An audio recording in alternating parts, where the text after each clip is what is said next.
Hey guys, Greg with planetgreenzen, and thank you for coming to my channel.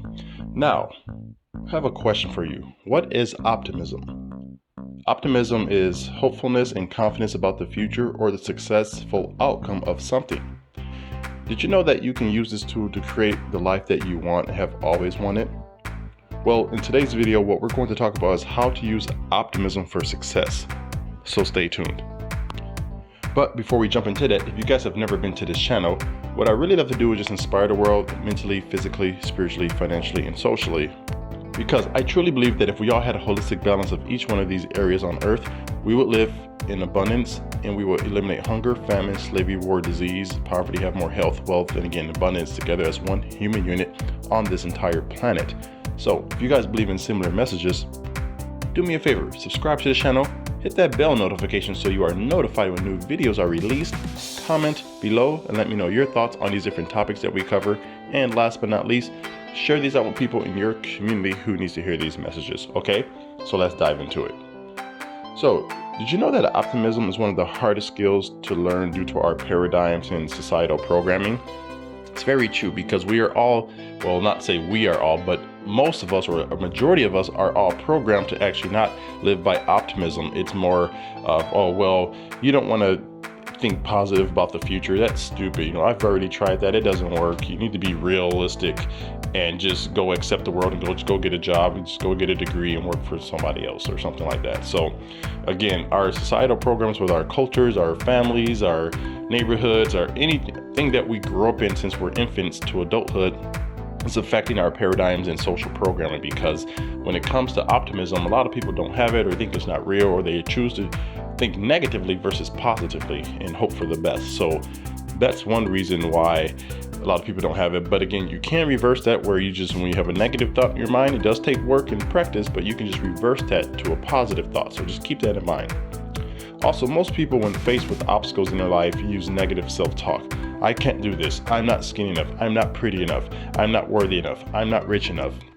Again, all of these negative things are literally piercing our soul and it's consuming us and taking over. Think about as if you start with a pure glass of water that's filtered and from springs and spring water, and then you just start to get an eye drop filled with dirt and gunk, and you just are constantly dropping little drops in it. In the beginning, it may not seem like that much. It's just a little bit of dirt, but then the more you keep pumping that eyedropper with dirt and the drops are going into the water, it's going to spread and get thicker and consume that glass until the whole glass becomes filled with dark energy and negative energy. So you got to learn to think positively. And again, once you do that, there is a way to reverse it.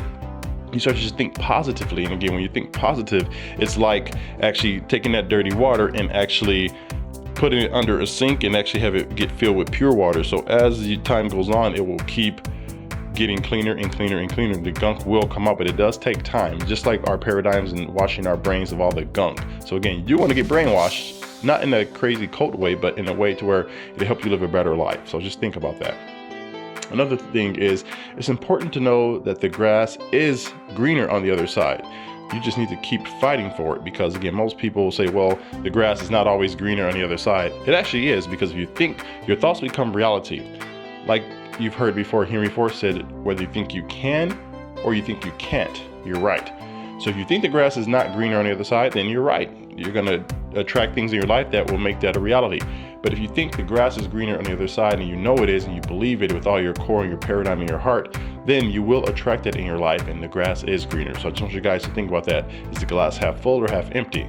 If it's half empty, then yes, the grass is not greener. But if it's half full and you know that it can get full and overflow with abundance and wealth to where you can start to pour into other people's cups, then yes, the grass is always greener on the other side. So like I said before, is the glass half full or half empty? Just keep that in mind and let that sink into your subconscious. I just want you guys to really start to reprogram yourself so you can create happiness for yourselves and your families and people around you and influence the world. Because if we all do this together, just think about the impact we can have on the world. Now, do you know people who are always negative and they always are just looking out for themselves? How's that working out for them? Again, really study and think about that. People who are always negative, are they happy? No, because they're negative. Do they seem like that they are content with their life? No, because they're negative. Do they seem like they may have more health problems? Probably. They have headaches, they have anxiety, they're popping all these white prescribed pills that they get from their doctors they do not need if they just learn to change their mindset. That's my biggest pet peeve, is people who do this, they just, again, they're distracting their mind and fighting a problem where they should be going towards the problem. Like I said to you guys before, think about it this way. It's like if you have an infection on your arm, and instead of going to the source, killing it with antibiotics, you just cover with a Band-Aid. Now think about it, your arm is infected and the infection is spreading. If you cover with a Band-Aid, is that curing the problem, or is that just hiding it and it's actually getting worse? So by the time you take the Band-Aid off, it's going to be beyond repair.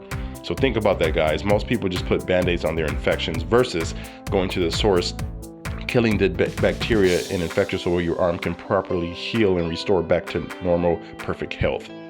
Let that mold into your subconscious mind, guys, and your paradigms. Now, how can you learn to use optimism? That's a good question. Again, just start to change negative to positive. When you start to feel yourself thinking negative and self-negative talk, I can't do this, I'm too that, blah, blah, blah. Replace those with things that I can do this. I am perfectly healthy. I have a great body type. I am very smart. I create abundance in residual cash flow. I help other people. Just change those negative thoughts. Again, say the total opposite of what you're thinking. And that's the way to help change your learning to optimism and to reprogram your subconscious and paradigm. So I hope you guys did get some value out of this audio blog today. Again, please share this out with people who needs to hear these messages just so they can help awake and unplug from the matrix. Also, I want to leave you guys with a quote. And this is from Naval Ravikant. I think that's how you said that. And it goes, "Cynicism is easy, mimicry is easy, optimism, contrarians to the rarest breed." So, hope you guys got value out of that. And Greg with Planet Green Zen signing off. You guys have a great day. Talk to you soon.